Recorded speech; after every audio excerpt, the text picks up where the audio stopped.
A middle-aged...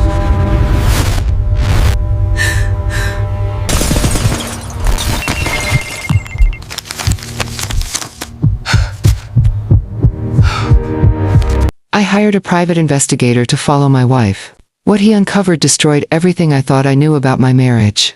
Hidden meetings, secret phone calls, and a double life I never suspected. But when I confronted her with the evidence, her reaction was something I could never have predicted. This is the story of how my perfect marriage turned into a legal nightmare, and how one decision changed my entire life forever. My name is Ryan Mitchell. I'm 34 years old, a software engineer living in Seattle. For 7 years, I thought I had the perfect marriage with my wife, Jessica. We had a beautiful home, 2 cars, and what I believed was unshakable trust. I was the guy who always said, "That could never happen to me." I was wrong. Dead wrong. This is my story. It started on a random Tuesday evening in March. I came home early from work, excited to surprise Jessica with her favorite Thai takeout. The house was empty. Her car was in the driveway, but she was nowhere to be found. I called her phone. It rang from the bedroom nightstand. That was strange. Jessica never went anywhere without her phone. Never. I texted her anyway, thinking maybe she borrowed a neighbor's phone or something. Hours passed. No response.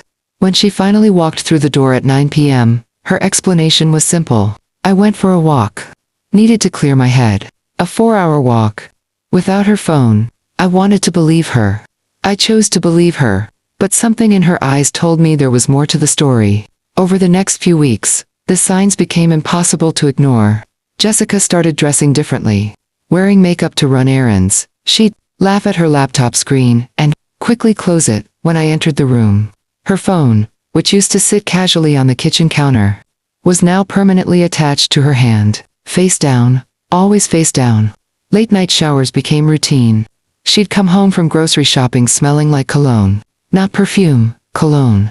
When I'd ask about her day, her answers were vague, rehearsed, like she'd practiced them in the car before coming inside. The breaking point came on a Saturday morning. I woke up to find Jessica gone again. Her note on the kitchen counter said, "Meeting Sarah for brunch, back by 2. Sarah was her college friend. They'd been close for years. I decided to do something I'd never done before. I called Sarah. "Hey Sarah, it's Ryan. Quick question. What time should I pick Jessica up from brunch?" Silence. "Ryan, I'm in Portland visiting my parents this weekend. I haven't talked to Jessica in almost 2 weeks." My blood ran cold. I spent that entire Saturday in a fog. When Jessica came home at 3 p.m., an hour late, I didn't confront her. I couldn't. I needed proof. I needed to know I wasn't losing my mind. That night, I made a decision that would change everything. I contacted Marcus Webb, a private investigator, whose number I'd found through a discreet online search. We met at a coffee shop the next morning. Marcus was in his 50s, gray hair, with the kind of eyes that had seen everything twice. He didn't judge me. He didn't try to talk me out of it. He just listened. "How long do you want me to follow her?" Marcus asked. "However long it takes to find the truth." He nodded. "Most cases, we know within a week. I'll send you daily reports, photos, locations, timeline. You'll know everything." Day 1. Jessica left the house at 10 a.m., claiming she had a dentist appointment. Marcus followed her to a luxury apartment complex, 20 minutes across town. She entered the building alone. She stayed for 3 hours. Day 2. Jessica met a man at a restaurant downtown. He was tall, athletic, probably in his early 40s. They sat close, very close. He touched her hand across the table. She smiled in a way I hadn't seen in months. Day 3. They met again.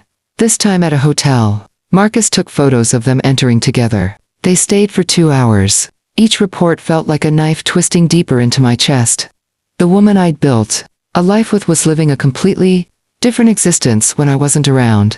By day 7, Marcus had compiled everything. A full dossier with photos, timestamps, license plate information. The man's name was Derek Lawson. He was 41, divorced, a real estate developer. They'd been seeing each other for at least 4 months, possibly longer. I sat in my car outside a grocery store parking lot, reading through Marcus's final report.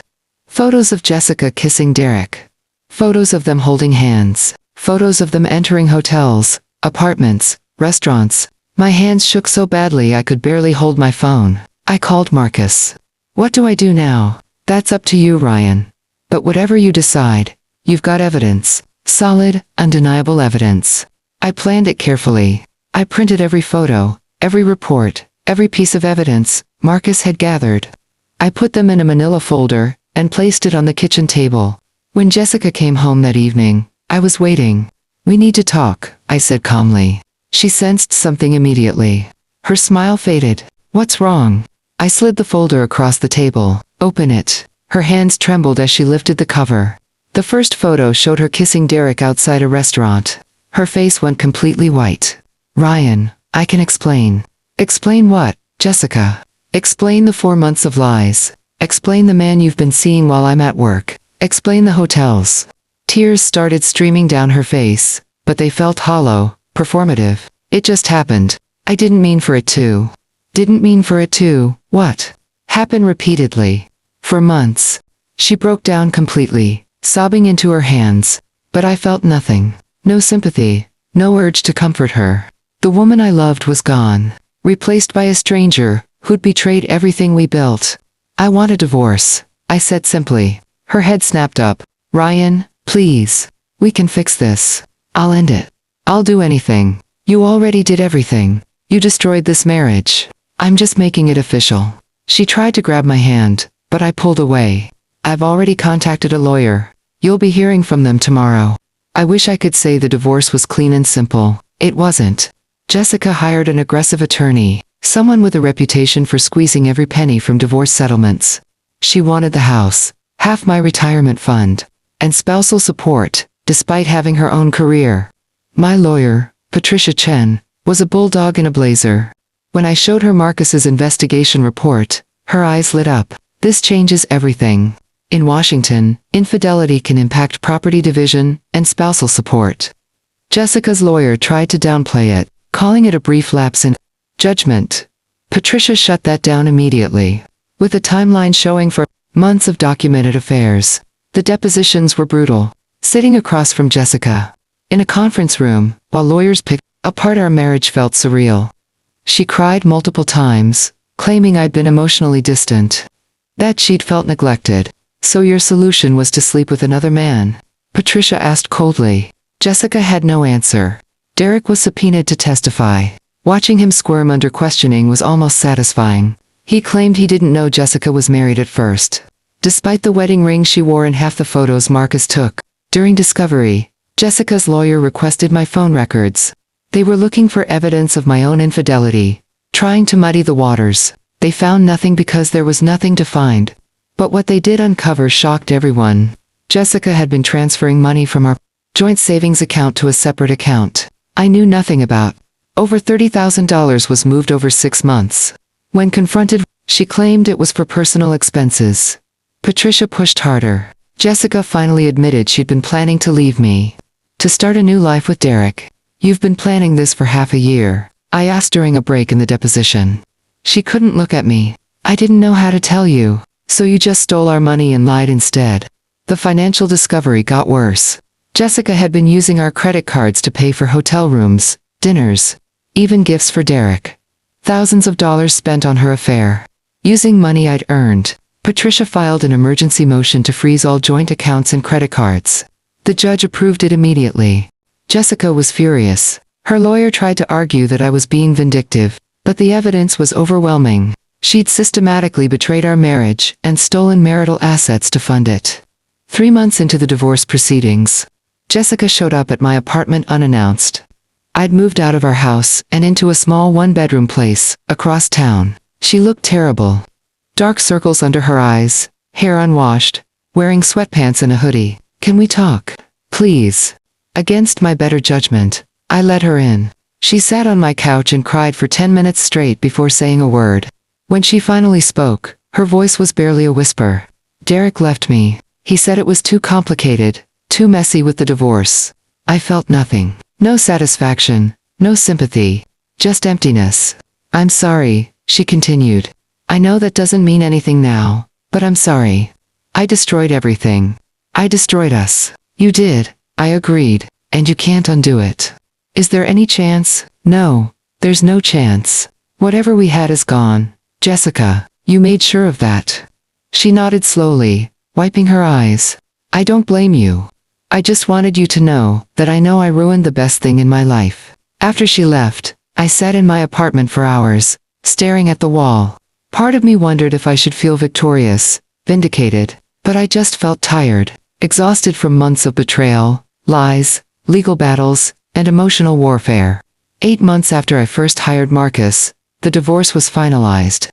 I kept the house. Jessica received a small portion of the savings that hadn't been moved to her secret account, but she was ordered to pay me back the $30,000 she'd transferred. No spousal support. She got her car and her personal belongings. Patricia had argued that Jessica's infidelity and financial misconduct forfeited her right to an equitable split. The judge agreed. Walking out of the courthouse with the signed divorce decree felt surreal.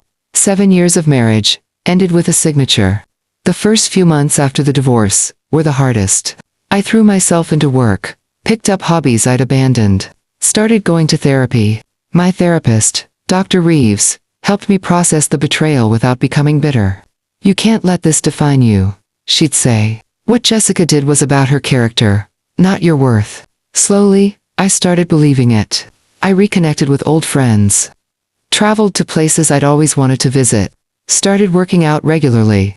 I wasn't trying to become a new person. I was rediscovering the person I'd been before the marriage, consumed my identity. About a year after the divorce, I was at a bookstore when I ran into Sarah, Jessica's college friend, the one she'd lied about having brunch with. Ryan, how are you? We talked for almost an hour. She apologized for not reaching out during the divorce, saying she didn't want to take sides. For what it's worth, Sarah said quietly, I told Jessica she was making the biggest mistake of her life. She didn't listen. Did you know? Before I called you that day, Sarah hesitated.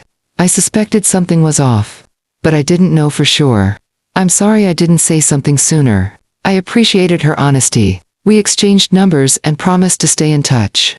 People ask me if I regret hiring the private investigator. The answer is always the same. Absolutely not. Without Marcus's investigation, I would have spent months, or even years in denial, making excuses for Jessica's behavior, blaming myself for her distance.